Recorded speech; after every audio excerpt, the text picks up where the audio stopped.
Dear God, it is fucking hot as hell, everyone. Yeah, but hey, at least I finally got my AC in. What's going on, everybody? Welcome to episode No Limits to Lucas, your Monday Night Raw, June 23rd, 2025 review. Yes, I'm bringing back your wrestling theme reviews now. Here's the thing. I'm going to be doing these more often. I'm going to be doing them by giving them back to the thick and schedule on No Limits Lucas and YouTube and all audio platforms and Patreon as well. I'm going to be bringing back the wrestling reviews. And it'll be 3 weekly wrestling, not wrestling, but your flagship No Limits Lucas podcast coming out every Monday, Wednesday, and Friday. But there's a twist to this. Monday is going to be certain days aspect. So like Monday will be your sports and not pop culture, your sports talk and everything. And your Wednesday podcast will be a wrestling theme episode. Actually, what I might do is actually pop culture for Wednesday and leave wrestling for Friday. So I might be doing that for sure. But also, all your wrestling reviews, like your Raw, your SmackDown, your NXT, your Dynamite reviews be out. And that's about it for podcasting content. So a lot of content, I know, but to say the least, your wrestling reviews will be coming back. That's because I got overwhelmed kind of to a point with so many podcasts lately. Long podcasts, to say the least. I want to, bring that down to a point. Take a little bit of a step back. I know I'm going to be doing more content anyways with more podcasts, but I mean, at least these are a type of short content, to say the least, for the most part. Knock on wood today. But there you go. Your Raw, NXT, your Dynamite, and your SmackDown reviews, all including PLEs or pay-per-views for AEW and WWE. They'll probably be on Sundays, probably. We shall wait and find out though in the coming days. But it's coming up. We got event this Saturday called WWE Night of Champions. Which, I behold, if you want that still continuing, I don't think you should do that. I don't think it's the wise move to still be doing it with the Saudi Arabia government and everything. Because, my God, man, the whole thing with the country, United States and Iran stuff, I'm not getting into politics. I can't stand politics. This is a whole fucking bullshit story. It is all bullshit, to say the least. But, honestly, for WWE's sake, why are you going there? Why are you going there right now? You're going to risk your company. You're risking not your company, but you're basically your wrestlers that make you the money. You don't really care for their freaking money. Well, the wrestlers that make you the money go there as well. I don't get it, bro. I just don't get it. But then again, it's Debbie and TKO group holdings. They're all fucking money-hungry assholes, to say the least. Let's get into your Monday Night Raw, June 23rd, 2025 review. I'm your host, always, Lucas. I'm Lucas C on Twitter, Instagram, and TikTok. No Limits Lucas on Facebook. Or you watch it on YouTube. Hit the like button, today's upload. Also, turn the bell for both post notifications. Also, hit the subscribe button. And also, comment on this very video what you think of Monday Night Raw for June 23rd, 2025. Watch on Spotify, do the same thing what you think of Monday Night Raw for tonight being June 23rd, 2025 on Spotify comments. Also, a 5-star rating on Spotify as well. Let's get into your review. Let's go Seth Rollins and Paul Heyman and Bronson Reed and Bron Breakker. They still don't have a fucking name to their faction. So they don't freaking get at this point. That is what it is, to say the least. Dolph 3 and 4 men start the show with Rollins claimed that he was responsible for Roman Reigns. And also that was CM Punk was only back for WWE wanted to milk Rollins' hate for him. And that Cody Rhodes would not have him been back if it wasn't for him. To say the least. I thought it was a forgettable fucking promo, I ain't gonna lie. I thought this is basic start to your show. It's like SmackDown, bro. It's supposed to set the tone when you're later in the show. What else is the con throughout the show? And this is the complete opposite of that, to say the least. This week by week, the Seth Rollins faction is not getting very good, man. I'm just not been impressed. I was at first when Bron Breakker and Bronson Reed allied himself with Seth Rollins and Paul Heyman. I thought it was brilliant. But this is just not it. It's just not in now for some strange reason. Probably Triple H's fault. It's probably definitely Triple H's fault, man. We're going to discuss that. Also, some Bron Breakker beginning out with defeats Penta. And okay, solid match. They need to see a lot better than you two, honestly, that's how I feel. So Michael Cole sits down with Goldberg. I'm sorry, Oldberg. For a pre-taped interview, and Goldberg discussed the disrespect of World Heavyweight Champion Gunther showed for him at Bad Blood. WWE World Heavyweight Champion Gunther, reigning defending champion, said at least at Bad Blood last October, and its role in bringing him back to the squared circle for one final match. And indeed, it's confirmed for one final match. And oh my god! But please, this be the end. And then please end for a full fun. Not like a Ric Flair situation, please. Let's not do that, Goldberg. You need to be squashed in less than 3 minutes. And 3 minutes might be generous, too, to say at least. We're going to discuss that. Let's see. Jade Cargill defeats Roxanne Perez in the Queen of the Ring tournament semifinals and will face Asuka in the finals at Night of Champions. I thought this was a fucking not good match. Roxanne Perez tried her fucking hardest. I got shout Roxanne for sure. She is freaking great at what she does, Roxanne Perez. But Jade Cargill, something about Jade Cargill was just off in this match. She was just off. I ain't gonna lie. She's an honest Jade Cargill fan, to say the least. Might take some people being a Jade Cargill fan, but that's what I feel, honestly. It's what I feel, to say the least. But not a good match, so either one of these two not have any good chemistry whatsoever, no honesty. We're gonna discuss that, though. Let's discuss Gunther, the reigning defending WWE World Heavyweight Champion, responds to Goldberg earlier in the night, with Gunther criticizing Goldberg for being a one-trick pony, and I thought would been a brilliant fucking line. Yeah, Goldberg is a one-trick pony, man. He really is a one-trick pony. So I thought that was great from Gunther. Also a wrestler who cannot hang with the best of today. Also a shoot, and vowed to embarrass him all over again at Saturday night's main event next month. I thought that was freaking brilliant. This is a very fun promo from Gunther. Gunther's been doing a lot of great promos recently. And by the way, this man got cheered. If that doesn't prove to show you how much we don't want Goldberg back on our television, I don't know what fucking will.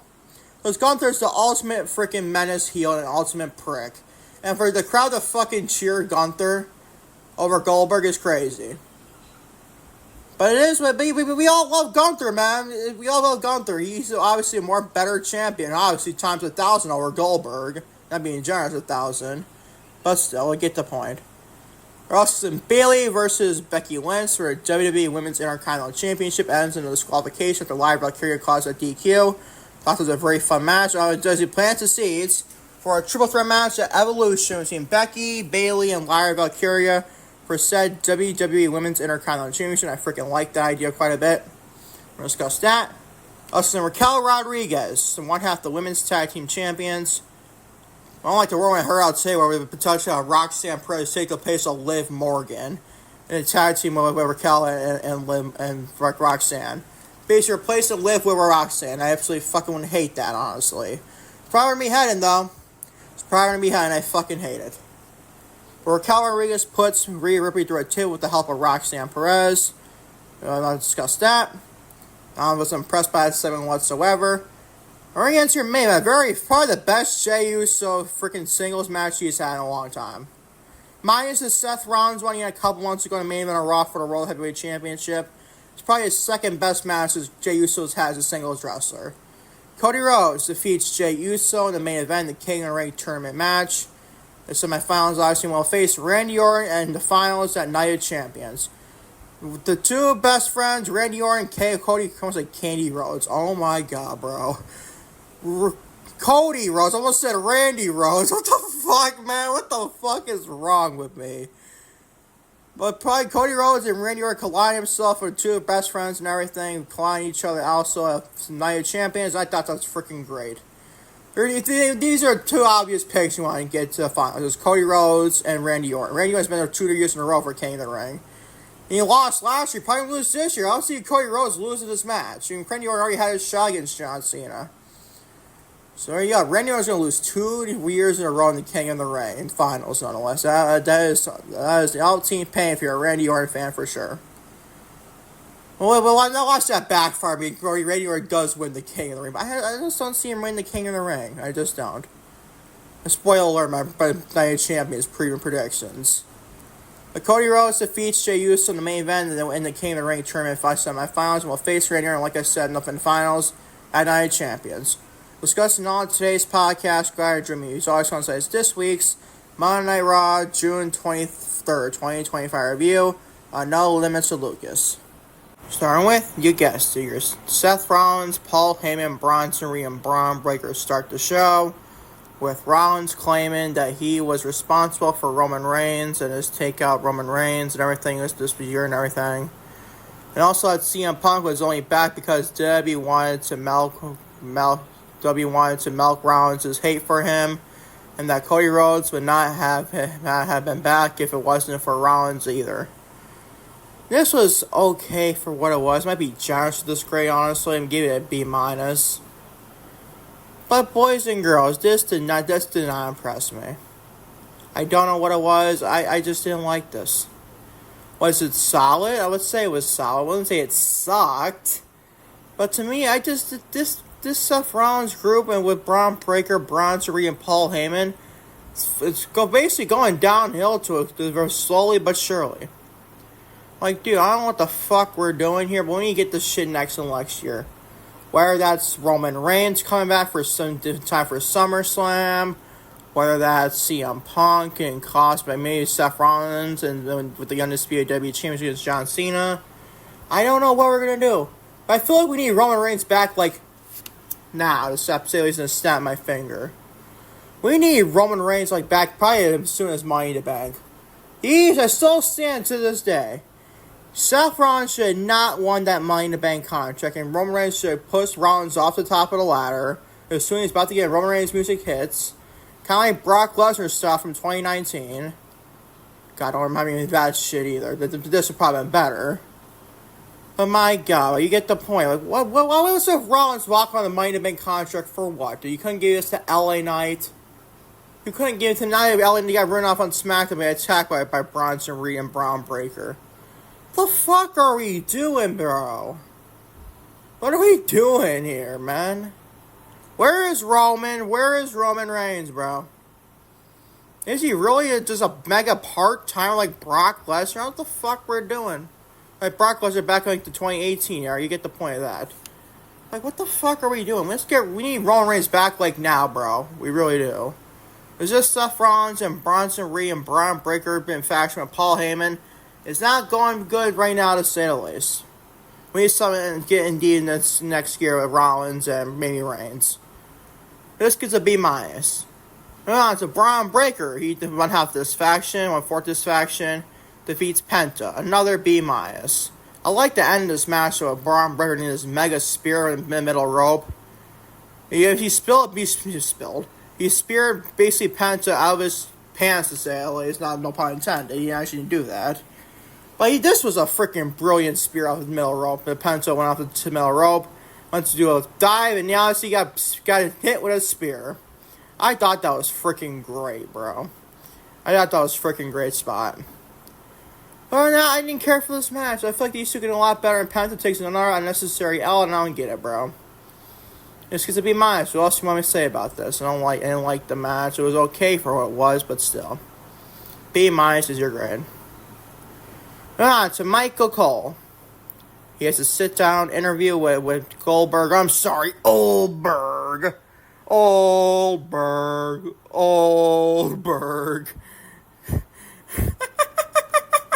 do you want me to say, bro? What do you want me to say?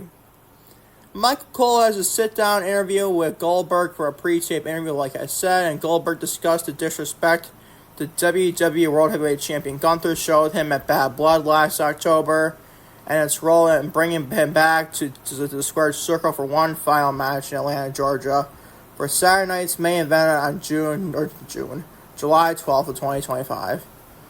This was okay for what I do like these sit-down interviews quite a bit for this type of feeling, honestly. But I give it a C+. I can't get into Goldberg in 2025. I couldn't get into Goldberg when you squashed Fiend Bray Wyatt. And you squashed Kevin Owens. Didn't like that either then. I was done with Goldberg the moment he beat Brock Lesnar with 3 fucking moves of doom. 2 spears, 1 jackhammer.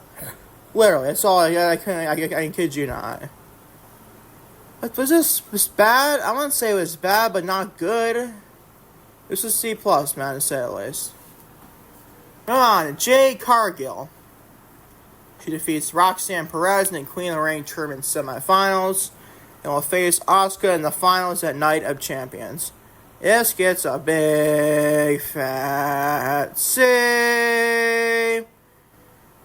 Dude, what the fuck? This match was not good. This was not freaking good, man. I love Jade Cargill, I really do. But she was not on her A game last night whatsoever. She was botching a lot and basically like picking up Roxanne doors, and this finish was botching a lot. And I just wasn't into this match. I wasn't. Do I like Jade Cargill quite a bit? Yes, I do. I think she's quite overhated in the wrestling community. I will say that. But this was just not one of her best performances, to say the least, at least from my aspect. Roxanne tried her fucking best here, but she, even her, the level of talents Roxanne had here, could not elevate Jade Cargill here good enough, and I feel. This gets a big fat C. This gets a big fat C. Moving on, so back to Gunther, the reigning defended WWE World Heavyweight Champion. Response to Goldberg's comments earlier in the night with Gunther criticizing Goldberg for being a one-trick pony, which is not fucking hilarious. This is actually true. A wrestler who cannot hang with the best of today, which is also true. And vowed to embarrass him over again at Saturday night's main event for next month being July 12th of 2025. I like this better than the freaking sit-down interview Michael Cole gave the Gunther for Goldberg. This gets a B+. This was freaking very fun promo from Gunther, bro. The lines you've been given in this freaking promo was freaking great. I love the one-trick pony line. A wrestler who cannot hang with the best of the team. This freaking shoot. This is a shoot promo, man. We're telling where Gunther's telling lies here. You really can't. Gunther ain't telling lies for shit here. Because what is Goldberg doing in 2025? It's so fucking great. Even before he was there. What Roman Reigns' last match he had?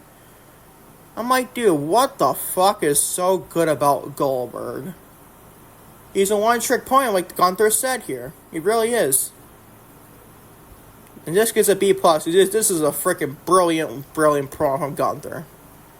We on this podcast appreciate the reigning general, Gunther, the reigning defending WWE champion for a reason. B+ is your grade. Moving on to a match I was looking forward to last night. Actually, it was not that bad. It was pretty fun for what it was. Bayley versus Becky Lynch, two members of the Four Horsewomen. For the WWE Women's Intercontinental Championship ends in disqualification. The Lyra Valkyria caused that DQ. As she got her nose in her business, she not put it bad. This gets a B. The match was very good. Do I think like the disqualification could have been done a little bit better? I do think they could have been done a little bit better. But still, a match is fun between Becky and Bayley. I mean, if those two have a bad match, I'd be quite concerned with each other, with those two. But he did not have a bad match whatsoever. Was like a bar burn of a classic, like these two could possess? Not really, but then again, it's TV, it's obviously Netflix, you get the point. But still. I quite enjoy this, and I like the fact that Lyra caused DQ and then get a clean finish here. Because I absolutely like the idea of having Becky Lynch defend that Women's Intercontinental Championship at Evolution against both Bayley and Lyra Valkyria in a triple threat match. I mean, that's the angle I want to see that. That is definitely the angle with this type of feud. We're still waiting finally to get that Evolution for July 13th of 2025 on a Sunday. But I like this match quite a bit, though. Becky and Bayley always have very good chemistry with each other. Do I think the match could have been a tiny bit better? Of course. It could have been a lot better. I mean, it's fucking Bayley and Becky Lynch, who are the best women's professional wrestlers on the damn earth.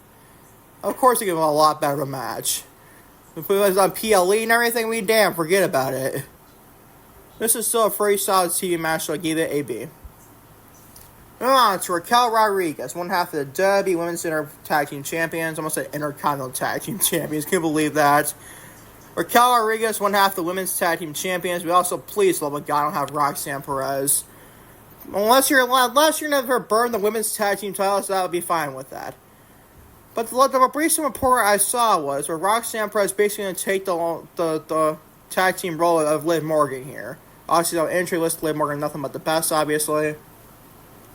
But please don't do that, please. Could we please get rid of the Women's Tag Team titles in WWE? I heard rumors say about AEW have a women's tag team titles. And oh my god, bro. Please, no. I said that last time in reviewing Dynamite and everything. Like, they're really going to do women's tag team titles in All Elite Wrestling. Oh, please help us, God, for that one to say the least. We do not need AEW women's tag team titles. I'm sorry. I'm sorry, bro. I'm just not into that idea. I actually fucking hate that idea. That's what you're seeing with the WWE women's tag team titles. Exactly what you're going to see in AEW, if not somehow, believe it or not, worse. Like, please do not do that, please. Tony Khan, don't do that. Be just as bad as the AEW World Trios titles. They're meaningless as it is. Oh my god, please don't ever, Tony, don't, stop. You're basically copying WWE tag team titles here. You might as well name this the same design as the WWE Women's Tag Team titles as your AEW Women's Tag Team titles. They might as well flip them. Roxanne Perez might have stole, like, Raquel's title and gave the title right back to AEW. How about that one? That would be a storyline, honestly. Roxanne Perez on Dynamite, man. Wouldn't that be something else? So that's Roxy. Wouldn't that be something? Roxanne Perez also shows up on Dynamite with both the women's tag team titles and gives it to the Tony Khan. Watch that actually come to somehow fruition. Probably not, but you get the point. But this, with Raquel Rodriguez putting Rhea Ripley through the table with the help of Roxanne Perez, I didn't care for this. And this is between this match, Rhea Ripley and Raquel, and Karrion Kross and Sami Zayn announced for Night of Champions. Remember, Dominic Mysterio and AJ Styles was originally announced for Night of Champions, but they got pulled probably because of the stuff that's happening at the Qatar airport and everything, to say the least. It's basically been like that. I believe that's around the Saudi Arabia airport, I believe it is. That's basically what it is, to say the least. But this, I didn't care for. I don't care to see Raquel and Rhea on Night of Champions. I just don't care. Yeah, I couldn't care to see Sami Zayn and Karrion Kross either. But this gets a freaking big fat C. What else you want me to say about the segment that I already had, in all honesty? Moving on to your main event. Cody Rhodes defeats Jey Uso in the main event, like I said, in the King of the Ring tournament semifinals, and will face Randy Orton in the finals at Night of Champions. I almost say King and Queen of the Ring. Well, it is King and Queen of the Ring season, but still not actually full 5 PLE this year, unlike last year. This is the best thing in the show. I gave it an A-. It's probably the second best Jey Uso match he's ever had as a singles wrestler, minus the Seth Rollins match he had, what was it, a couple months ago? Yeah, that's when CM Punk came back, and also with the Shoutside Shenanigans with Sami Zayn. That was just Saturday night's main event from May 24th, 2025, I believe that was. Yep, definitely was. So there you go. This is probably the second best Jey Uso singles run, or singles match in his singles run as a wrestler, to say the least. Actually, quite a lot like this match, quite a bit. This was a freaking banger, man. I'm still not into Jey Uso as a singles wrestler. Do I hate him being the World Heavyweight Champion at one point? No, I didn't hate that at all either.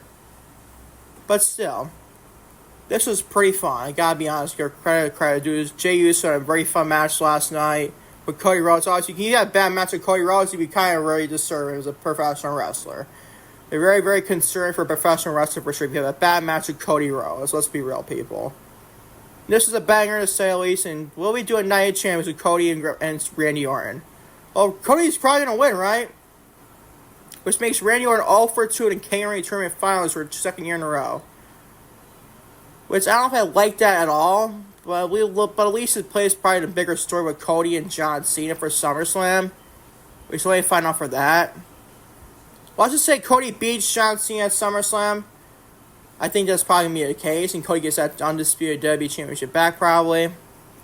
And probably Cody Rhodes goes into WrestleMania 42 next year as the undisputed WWE Champion. Probably defending against a heel Randy Orton.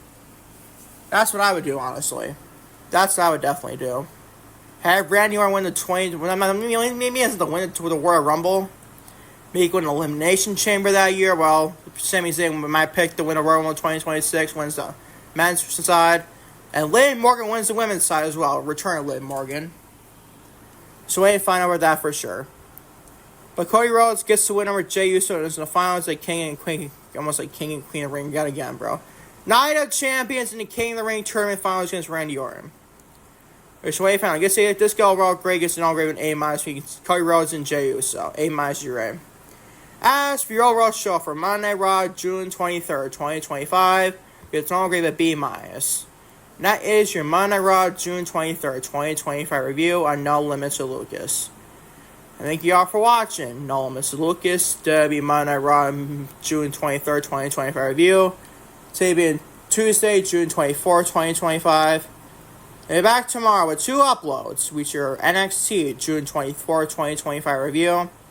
And also your No Limits to Lucas podcast, episode number 13, for your wrestling talk as well. This edition of your podcast, obviously.